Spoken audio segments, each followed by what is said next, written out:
नमस्कार विद्यार्थी मित्रांनो, मी ऑफिसर या एज्युकेशन चॅनलमध्ये तुम्हा सर्वांचं स्वागत आहे. आज आपण 31 जानेवारीच्या इम्पॉर्टंट अशा चालू घडामोडी पाहणार आहोत. तर बघा, लेक्चरला सुरुवात करण्याआधी ज्यांनी कोणी चॅनलला सबस्क्राईब केलेलं नाही त्यांनी चॅनलला सबस्क्राईब करा.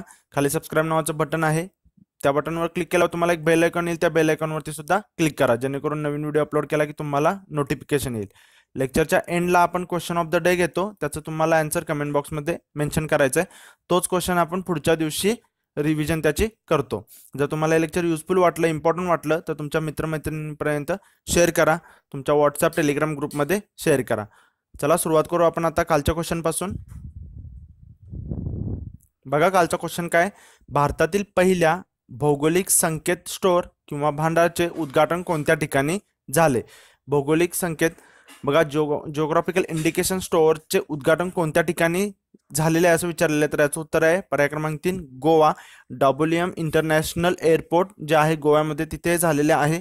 तर जिओग्राफिकल इंडिकेशन ज्या ज्या यांना मिळालेलं आहे त्यांचं या स्टोअरमध्ये आता ते आहेत ते विकले जाणार आहेत. मग त्याच्यामुळे काय होणार आहे की एक देशी विदेशी जे लोक ट्रॅव्हल करतात त्यांना एअरपोर्टवरतीच मग त्या वस्तू त्या खरेदी करू शकतात. म्हणजे ही त्यांच्यासाठी एक मोठी बाजारपेठ असणार आहे. बरोबर, अशा या उत्पादनांना ही एक मोठी बाजारपेठ अवेलेबल होणार आहे.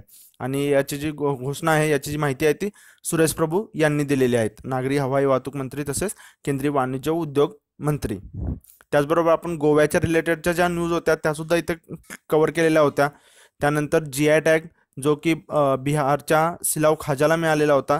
त्याचबरोबर पश्चिम बंगालच्या रसगोल्लाला जो मिळालेला होता तो मागच्या वर्षी मिळालेला होता 14 नोव्हेंबरला 2017 मध्ये. तर त्याचा वर्धापन दिन म्हणून पश्चिम बंगालने यावर्षी म्हणजे 2018 मध्ये 14 नोव्हेंबरला रसगोल्ला दिन साजरा केलेला होता. एवढं आपण भौगोलिक संकेत याच्याविषयी पाहिलेलं होतं.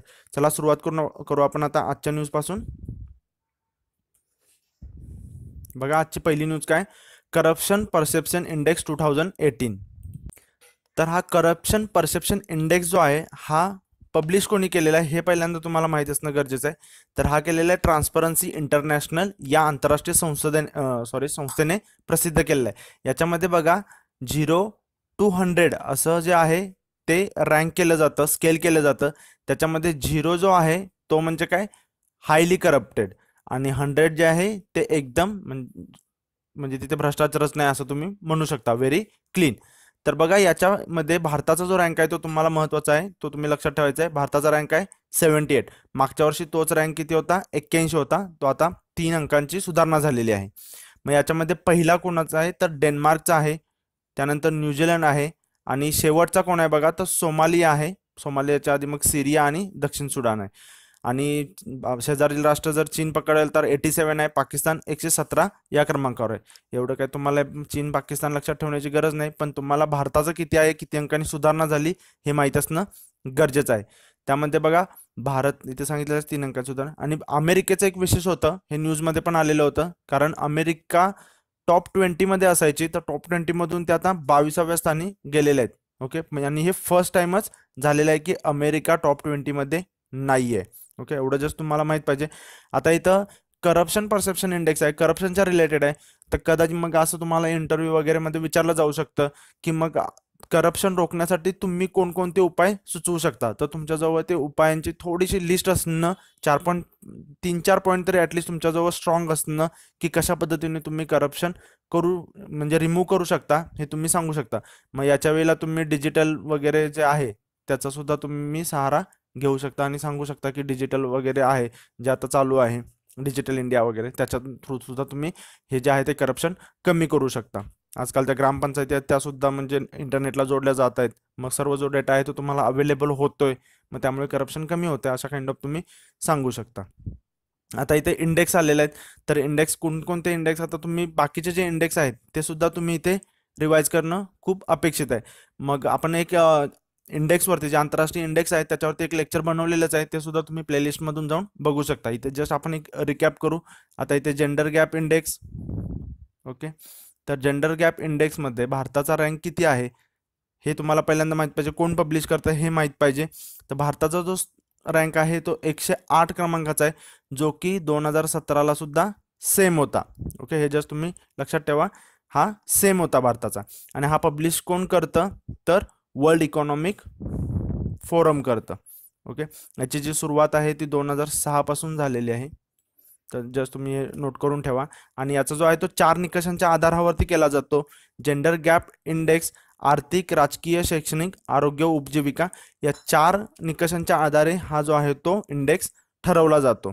याच्यामध्ये फर्स्ट रँक जो आहे तो आईसलँडचा आहे. ओके, तुम्हाला कायम लक्षात ठेवायचं आहे, पहिले कमीत कमी 3 तरी तुम्हाला माहीत असणं गरजेचं असतं. कारण तुम्हाला पहिले 5 चढत्या क्रमाने उतरत्या क्रमाने लावायला सांगतात. जरी 5 लक्षात नाही राहिले तरी 3 जरी राहिले तर तुम्ही ऑप्शनमधून कट करून एलिमिनेशन रूल वापरून तुमचं आन्सर करेक्ट येऊ शकतं. तर आईसलँड आहे पहिल्या क्रमांकावरती, आणि त्यानंतर नॉर्वे, स्वीडन आणि फिनलँड आहे. ओके, हे जस्ट तुम्ही नोट करून ठेवा. वर्ल्ड इकॉनॉमिक फोरम आलेला आहे, तर त्याचं हेडक्वार्टर जे आहे ते स्वित्झर्लंडला आहे. ओके, आणि हा जो जेंडर गॅप इंडेक्स आहे तो किती कंट्रींसाठी केला हे पण तुम्हाला माहिती असणं गरजेचं आहे. 149. ओके, एवढं जस्ट तुम्ही जे वर्ल्ड जेंडर गॅप इंडेक्स आहे त्याच्याविषयी माहीत पाहिजे. करप्शन परसेप्शन इंडेक्स विषयी आपण पाहिलं नाही की किती कंट्रींसाठी होतं, तर हे पण जस्ट तुम्ही नोट करून ठेवा, 180. ओके, पुढचा बघा इंडेक्स आपण बघितलेला is of doing business. Is of doing बिझनेसमध्ये तर खूप मोठी आपण उडी मारलेली होती. तर तो जो आहे त्याच्यामध्ये आपला रँक जो आहे तो 77 आहे.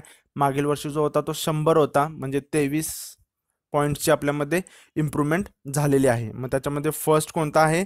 New Zealand, second Singapore, third Denmark, 4 हाँगकाँग आणि साऊथ कोरिया. त्याच्यामध्ये सोमालिया जो होता तो व्यवसाय सुरू करण्यासाठी सर्वात अयोग्य होता, म्हणजे इज ऑफ डुईंग बिझनेसमध्ये तो त्याचा जो रँक होता तो सर्वात शेवटचा होता.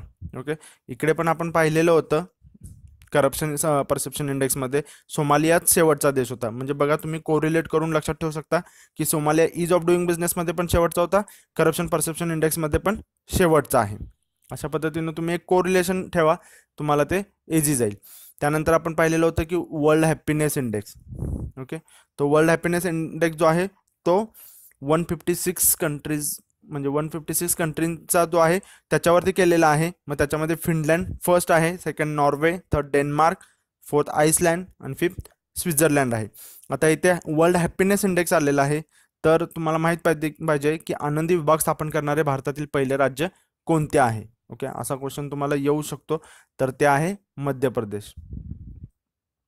ओके, हे पण तुम्ही जस्ट नोट करून ठेवा. आणि जागतिक आनंदी दिवस कधी साजरा केला जातो? तर तो 20 मार्च. ओके, आणि भारताचा याच्यामध्ये रँक किती आहे? तर भारताचा रँक थोडा बिघडलेला आहे. मागच्या वर्षी जो होता तो 122 होता, आता 133 आहे. ओके, एवढं जस्ट तुम्हाला याच्याविषयी एवढे जे आपण आहे त्या रँक महत्त्वाच्या रँक आहेत तिथे कव्हर केले आहेत. आणि डिटेलमध्ये बघण्यासाठी तुम्ही लेक्चरचे थोड्या दिवसापूर्वी अपलोड केलेलं आहे, ते सुद्धा तुम्ही बघू शकता. बघू पुढे. ग्लोबल वॉर्मिंगच्या रिलेटेड ही न्यूज आहे, विज्ञानाची तुम्ही न्यूज म्हणू शकता. तर याच्यामध्ये बघा, काव urine may be reason for the global warming, म्हणजे गायींचं जे मलमूत्र असतं ते काय आहे, तर ग्लोबल वॉर्मिंगसाठी एक रिझन असू शकतं, असं एका अभ्यासातून आलेला आहे. हा अभ्यास जो आहे तो कुठं कंडक्ट केलेला बघा, Colombia, Argentina, Brazil, Nicaragua, okay, Trinidad Tobago यांच्या या ठिकाणी जो अभ्यास केलेला होता त्याच्यामधून मग हे आहे की पब्लिश केलं गेलं आहे की गायींचं जे युरिन आहे त्यात ते ग्लोबल वॉर्मिंगसाठी अफेक्ट करू शकतं. मग हे घेण्यामागे असं रिझन आहे की तुम्हाला नायट्रस ऑक्साईड वगैरे याच्याविषयी काहीतरी विचारलं जाऊ शकतं, त्याचा फॉर्म्युला विचारला जाऊ शकता. तर बघा काय सांगितलेलं आहे, तर the urine from the ruminant is a source of nitrous oxide emission N2O, a gas that is 300 times more powerful than carbon dioxide CO2. तर त्यांनी सांगितलेलं आहे की जो नायट्रस ऑक्साईड ज्याचं जे इमिशन होतंय तो 300 टाइम्स मोर पॉवरफुल आहे, खूप शक्तिशाली आहे 300 टाइम्स कार्बन डायऑक्साईडपेक्षा. आणि त्यांनी सांगितलेलं आहे की मोस्ट टाइम्स वेन अ काव urine is used in a degraded pasture, म्हणजे गवतावर वगैरे जे लहान छोट्याशा जे काव युरिन पडलं जातं ते आहे ते सुद्धा खूप इमिशन होतं, आणि त्यावेळेला जे इमिशन होतं ते ट्रिपल्ड असतं, म्हणजे रेग्युलर जे होतं त्यापेक्षा पण तिप्पट हे त्याचं इमिशन होतं. इथं बघा, ही द हिंदूमध्ये आलेली न्यूज आहे, इमेज पण द हिंदूची आहे. तर याच्यामध्ये पण दिलेलंच आहे की अमोनियाचं सुद्धा दिलेलं आहे बघा, नायट्रस ऑक्साईडचं दिलेलं आहे, कसं इमिशन आहे, किती प्रपोर्शन आहे त्याचं. ओके, बफेलो आहे, गोट्स आहे, शिप्स आहे, म्हणजे या ज्या प्राण्यांपासून त्यांच्या युरिनपासून जे इमिशन होणार आहे त्याचं ते किती प्रमाणात आहे हे दिलेलं आहे. हे पण तुम्ही इथे नोट करून ठेवा. ओके, कारण आता हा आलेलाच global warming most important topic आहे. तर त्याच्यावरती कदाचित जर तुम्हाला असं विचारलं झालं की प्रोपोर्शन किती आहे इमिशनचं त्याचं, तर तुम्हाला बफेलोचं किती आहे, शिपचं किती आहे, गोट्सचं किती आहे, तर हे जस्ट माहीत असावं. आणि मग टॉप अमोनिया इमिटिंग जे आहेत, अमोनिया तुम्हाला माहीत पाहिजे, अमोनियाचं फॉर्म्युला NH3. ओके, तर अमोनियामध्ये स्टेट्स वाईज दिलेलं आहे बघा. उत्तर प्रदेशचं 12.7% आहे, मध्य प्रदेश 8.7 आहे, वेस्ट बेंगाल आहे. ओके, मग हे जे स्टेट्स आहेत ते पण तुम्ही नोट करून ठेवा. अमोनियाचे करणारे इमिशन करणारे आणि नायट्रस ऑक्साईडचे इमिशन करणारे स्टेट. ओके, तर महाराष्ट्र 3 नंबरला आहे बघा याच्यामध्ये, तर हे पण तुम्ही जस्ट नोट करून ठेवा. बघू पुढे. तुम्हाला नेहमी असंच विज्ञानाची न्यूज आली तर त्या रिलेटेड तुम्ही फॉर्म्युला बघणं, त्याचा ऑटोमिक नंबर काय आहे, अशा पद्धतीने तुम्ही रिव्हिजन आहे ती केली पाहिजे जस जशी एक्झाम जवळ येईल तशी. बघा, जगातील अर्धे कुष्ठरोगी भारतात WHO सांगितलेलं आहे. तर जगभरामध्ये जेवढे कुष्ठरोगी सापडतात त्याच्या निम्मे जे आहेत ते भारतामध्ये आहेत असं WHO सांगितलेलं आहे. तर कशामुळे, तर कुष्ठरोगाबद्दल असलेली अनास्था, कुष्ठरोगाबाबत सोबत केला जाणारा भेदभाव, प्रचंड अज्ञान, या 3 कारणामुळे भारतात कुष्ठरोग्यांचे प्रमाण सर्वाधिक असल्याचे स्पष्ट झालेले आहे. जगभरात जे आहेत ते दरवर्षी 2 लाख कुष्ठरोगी आढळतात. त्यातले मग निम्मे म्हणजे भारतात 1 लाख कुष्ठरोगी आढळले जातात. आणि जे त्यांच्यासाठी जी सुविधा आहे ती पुरेशा प्रमाणात अशी उपलब्ध नाही आहे, आणि त्याच्यामुळे या ज्या समस्या आहेत ते उद्भवल्या जातात. आणि भारताशिवाय दुसरीकडे बघाल तर ब्राझील, साऊथ आफ्रिका या देशांमध्ये कुष्ठरोगाचे प्रमाण जास्त आहे. भारतामध्ये सर्वात जास्त तुम्ही म्हणू शकता. इथे एक जस्ट आलेलं होतं WHO, त्यामुळे आपण घेतलं. बघू पुढे.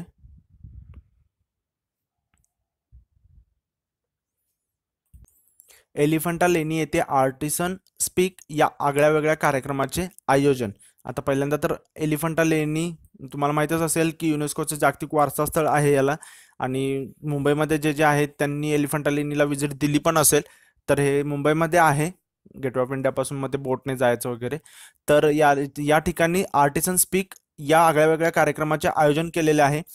तर हा कशासाठी कार्यक्रम आहे हे पहिलं तुम्हाला माहीत पाहिजे. तर भारताची एक भौगोलिक ओळख सांगणाऱ्या हातमागावरील पारंपरिक वस्त्रांच्या प्रदर्शनासाठी एलिफंटा लेणी येथे आर्टिसन स्पीक या कार्यक्रमाचे आयोजन केलेले होते. मग याच्यामध्ये काय केलं जाणार आहे की हातावरती जे वस्त्र बनवले जातात त्यांना एक ग्लोबल लेवलला त्यांना एक बाजारपेठ अवेलेबल व्हावी, याच्यासाठी हा एक प्रयत्न आहे.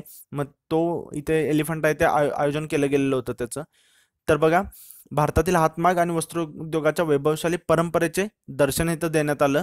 आणि जसं सांगितलं तुम्हाला की युनेस्कोचं जागतिक वारसा स्थळ आहे एलिफंटा लेणी, मुंबईच्या घारापुरी बेटावरील एलिफंटा लेणी येथे. आणि इथे हा कार्यक्रम घेतला. मग याच्यामध्ये बघा, बनारसी, पैठणी, कांचीपुरम, बलरामपूर साडी, डोरिया चंदेरी साडी या ज्या आहेत, हातमाग कॉटन, अशा वेगवेगळ्या प्रकारचे जे वस्त्र आहेत त्यांचं इथे प्रदर्शन भरवण्यात आलेलं होतं. आणि या कार्यक्रमात वस्त्रोद्योग मंत्रालयातर्फे विविध कंपन्यांचे करार करण्यात आले. ओके, मग या कंपन्या पण आहेत की ज्याच्यामुळे काय होणार आहे की हे जे हातमाग आणि वस्त्रोद्योग आहेत त्यांचा एक विकासाला याच्यातून चालना मिळणार आहे. हे पण जस्ट तुम्हाला एक्झाम पॉईंट ऑफ व्ह्यू लक्षात ठेवायचं आहे की एलिफंटा लेणी येथे कोणत्या कार्यक्रमाचे आयोजन केले होते, त्याचं नाव काय, तर आर्टिसन स्पीक. आणि तो कशासाठी होता, त्याचा उद्देश काय आहे, तर एक भारतातील हातमाग आणि वस्त्र उद्योग जे आहेत त्यांचं जे आहे त्यांना एक मार्केट अवेलेबल व्हावं यासाठी, त्यांच्या शाश्वत विकासासाठी. बघू पुढे. हवामानशास्त्र विभागाचे दामिनी मोबाईल ॲप. ओके, तुम्हाला विचारलं जाऊ शकतं की हवामानशास्त्राचे दामिनी मोबाईल ॲप आहे कशासाठी आहे. तर बघा, अतिवृष्टी, उष्णतेची लाट, वादळ, थंडीचा कडाका याबाबत हवामानाशी निगडीत सर्व अपडेट्स लोकांना मोबाईलवर मिळावेत यासाठी भारतीय हवामानशास्त्र विभागाने दामिनी हे मोबाईल ॲप विकसित केलेलं आहे. म्हणजे तुम्हाला हाच क्वेश्चन असा बनू शकतो की कशासाठी केलेला आहे वगैरे. तर बघा, मान्सूनमध्ये जो वादळी पाऊस असतो, विजांचा गडगडाट असतो, याचा एक अचूक अंदाज लोकांना जो आहे तो मोबाईलवर अवेलेबल होणार आहे याच्यामुळे. आणि या ॲपचं जे काम आहे ते जवळपास पूर्ण होत आलेलं आहे आणि हे लवकरच आता नागरिकांना जे आहे ते उपलब्ध होणार आहे. हे जस्ट तुम्ही नाव लक्षात ठेवा, दामिनी, आणि याचा पर्पज कशासाठी आहे तो. भारतीय उष्णदेशीय हवामान संशोधन संस्था आणि हवामानशास्त्र विभागातर्फे गडगडाटासह पडणारा पाऊस आणि विजांचे अचूक अंदाज याच्यातून दिले जाणार आहेत आणि त्याच्यासाठीच हे डेव्हलप केलं गेलेलं आहे.